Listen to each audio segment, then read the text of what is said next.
Hello बच्चों, let's see this question says which of the following is not the unit of time. आपको होता है ना, चार ऑप्शन दे रखे कि कौन सा यूनिट ऑफ टाइम नहीं है। पहला है माइक्रो सेकेंड, दूसरा है लीप ईयर, तीसरा है लूनार मंथ और चौथा है पैरालैक्टिक सेकेंड। तो यहाँ पर आपके पास सबसे पहले तो की कॉन्सेप्ट देखे हैं। तो आपका जो ये क्वेश्चन है बेसिकली यूनिट डायमेंशंस का और मेजरमेंट की कह सकते हैं। तो की कॉन्सेप्ट क्या है आपका? बेसिक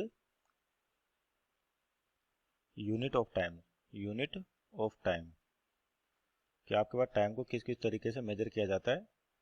तो सबसे पहले जैसे आपका पहला ऑप्शन देखते हैं माइक्रो सेकंड, तो यहाँ तो खुद ही टाइम की वैल्यू आ रही है, सेकंड आ रहा है, इसका मतलब ए तो आपका सही होगा।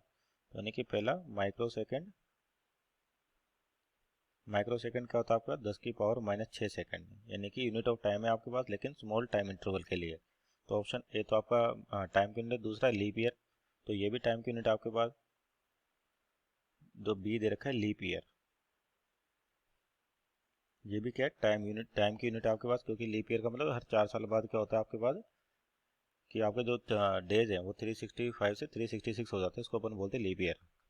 तो यानी कि ये भी टाइम की यूनिट है। तीसरा है लूनार मंथ, तो लूनार मंथ भी आपके पास क्या टाइम की यूनिट है।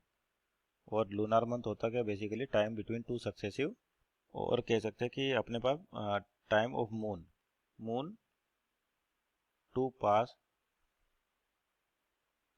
It's all phases, its all phases. तो आपके जो मून होते हैं उनके डिफरेंट डिफरेंट फेजेस होते हैं। तो लूनार मंथ क्या होता है कि जब आपका चांद पूरे जितने फेज होते हैं आपके पास उसको क्या करे पास आउट कर लेता है। तो ये भी यूनिट ऑफ टाइम है आपके पास। और डी जो दे रखा है पैरालैक्टिक सेकंड, तो ये आपका यूनिट ऑफ लेंथ है, यानी कि डिस्टेंस मेजरमेंट कह सकते हैं, यूनिट ऑफ लेंथ। कौन सा? पैरालैक्टिक सेकंड, पैरालैक्टिक सेकंड। और ये यूज किया जाता है आपका एस्ट्रोनॉमी में, एस्ट्रोनॉमी। तो आपके पास जो लार्ज डिस्टेंस होती है बेसिकली तो वो मेजर की जाती है पैरालैक्टिक सेकंड के अंदर।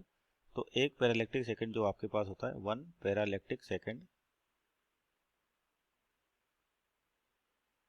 एक पैरालैक्टिक सेकंड आपके पास कितना होता है? 3.085 इंटू 10⁻13 किलोमीटर, इंटू 10⁻13 किलोमीटर। तो यहाँ पर आपके पास देखिए, यानी कि ऑप्शन नंबर डी जो पैरालैक्टिक सेकंड है ये किसकी यूनिट है? आप कह सकते हो लेंथ की या डिस्टेंस की। मीन्स यहाँ पर ये पूछा not unit of time, means option number D is our right answer. Hope you understood well, best of luck.